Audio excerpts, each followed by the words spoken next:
বিসমিল্লাহির রহমানির রহিম। আসসালামু আলাইকুম ওয়া রাহমাতুল্লাহি ওয়া বারাকাতুহু। আলহামদুলিল্লাহি ওয়া কাফা ওয়া সালামুন আলা ইবাদিহিল্লাযিনা ইসতাফা, আম্মা বা'দ। সম্মানিত প্রিয় ভাই এবং বোন, আজকে আমি আপনাদের সম্মুখে এমন একটি প্রশ্ন নিয়ে উপস্থিত হয়েছি, যেই প্রশ্ন শুনলে আমাদের মাথা ঘুরে উঠবে, কেননা আমরা প্রতিনিয়ত এই অন্যায় কম বেশি করে থাকি। প্রশ্নটা কি? প্রশ্নটা হচ্ছে এই যে মৃত্যু ব্যক্তিকে গালিগালাজ করা যাবে কি যাবে না, এটা হচ্ছে প্রশ্ন। মৃত্যু ব্যক্তিকে গালিগালাজ করা যাবে কি যাবে না। আপনি বলবেন যে কেন মৃত্যু ব্যক্তিকে আমরা গালিগালাজ করতে যাব? এটা তো এমন কোনো প্রশ্ন নয়। যদি আমরা প্রশ্নটাকে ভাঙি তাহলে আমরা বুঝতে পারবো যে হ্যাঁ, সত্যি আমরা আমাদের অজান্তিতে কত মৃত্যু ব্যক্তিকে গালাগালি করি, তাদের বুড়া ভালা বলি, তাদের কত দোষ ত্রুটি বাইর করি, তার কোনো ঠিক ঠিকানা নেই। যেমন আপনার পিতা অথবা আপনার দাদু অথবা আপনার পূর্বপুরুষ যারা ছিলেন, ওনারা হয়তো এমন কিছু কাজ করে গিয়েছেন, বর্তমান জেনারেশন যারা আমরা আছি আমাদের কাছে সেই কাজটা মনোভূত হয়নি। তার কারণে তো আমরা কি বলি, এই আগেকার লোকেদের বুদ্ধি ছিল না, আগেকার লোকেদের জ্ঞান ছিল না, আগেকার লোকেরা বোকা ছিল। এটা তো তবু আমি ভালো শব্দ ব্যবহার করলাম। অনেক মানুষ গালাগালি দিয়ে এই কাজগুলো করে থাকেন।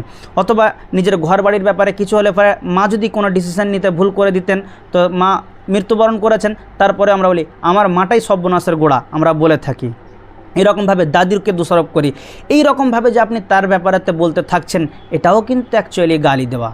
আপনি হয়তো আপনার অজান্তিতে করে ফেলছেন। আমরা অহরহ এই শব্দ ব্যবহার করি যে আগেকার লোকেরা কিছুই বোঝে না, আগেকার লোকেরা মূর্খ ছিল, আগেকার লোকেরা বোকা ছিল। এরকমভাবে আমরা তাদেরকে দোষারোপ করতে থাকি। কিন্তু এটা করা যাবে কি যাবে না, আপনি হাদিস থেকে শুনে নিন। মৃত্যু মুসলিম ব্যক্তিকে গালিগালাজ করা চরম অন্যায়, এটা রাসূলুল্লাহ সাল্লাল্লাহু আলাইহি ওয়াসাল্লাম বলেছেন। এর পেছনে হাদিস রয়েছে।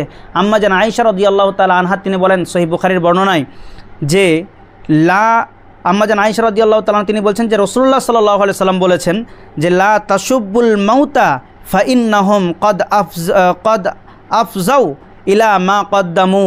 এর অর্থ হচ্ছে এই যে তোমরা মৃত্যুদের গালি দিও না।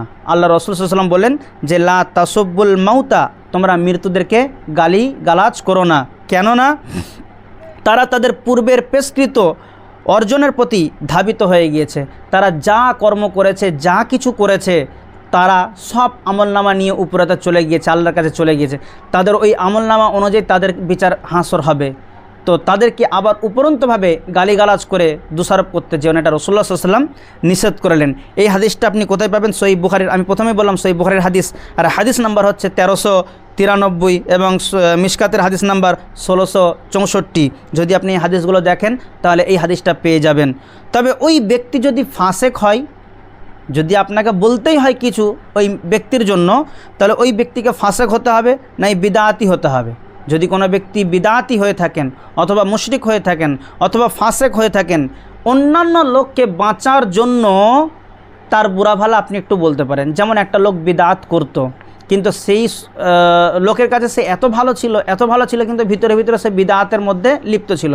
হয়তো যখন কোনো মানুষ বলবেন যে লোকটা এত ভালো ছিল, তত ভালো ছিল, হেন তেন, আপনি তখন বলতেন যে লোকটা ভালো ছিল ঠিকই, কিন্তু সামান্য পরিমাণের বিদআত করতো, সেটা আমি দেখেছি। তো আপনি যেন ওই সমস্ত কর্মগুলো করতে যেন না। অন্য লোককে সাবধান এবং সতর্ক করার জন্য, অন্য লোককে বাঁচানোর জন্য, বিপদ থেকে বাঁচানোর জন্য, অথবা এই ইসলামের সহি আকীদা থেকে মানুষ যাতে বিচ্যুত না হয়ে যায় তার থেকে বাঁচানোর জন্য অন্য কারোর বুড়া ভালো আপনি বলতে পারেন। তবে উদ্দেশ্য কি?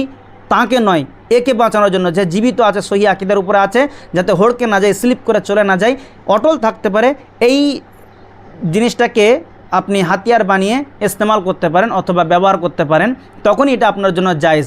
নচেত মৃত্যু ব্যক্তিকে গালিগালাজ কোনো মতেই করতে পারবেন না, এটা রাসূলুল্লাহ সাল্লাল্লাহু আলাইহি ওয়াসাল্লাম নিষেধ করেছেন। অতএব আমরা যারা আজ পর্যন্ত এই কথাগুলো ব্যবহার করে থাকি বা অভ্যাসে পরিণত করে নিয়েছি যে আগেকার লোকেরা মূর্খ ছিল, হ্যান ছিল, ত্যান ছিল, এই করতে পারিনি, তাই করতে পারিনি, এই নিয়ে অনেক রকম ধরনের আমরা কথা বলে থাকি। আজকের পর থেকে আমরা কোনো দিন নিয়ত করালেই তওবা করে নিই যে আমরা কোনোদিন আর এই কথা বলবো না, এবং ভবিষ্যতে যাতে আমাদের মুখ থেকে না বার হয় সেই চেষ্টা চালিয়ে যেতে হবে।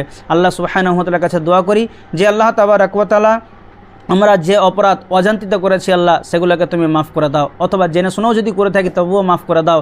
আর আগামীতে যেন এই ভুলটা দ্বিতীয়বার আমাদের দ্বারাতে না হয়ে যায়, সেদিক থেকে সাবধান ও সতর্কতা অবলম্বন করার তৌফিক তুমি আমাদেরকে দান করো। আমিন। আসসালামু আলাইকুম ওয়া রাহমাতুল্লাহি ওয়া বারাকাতুহু।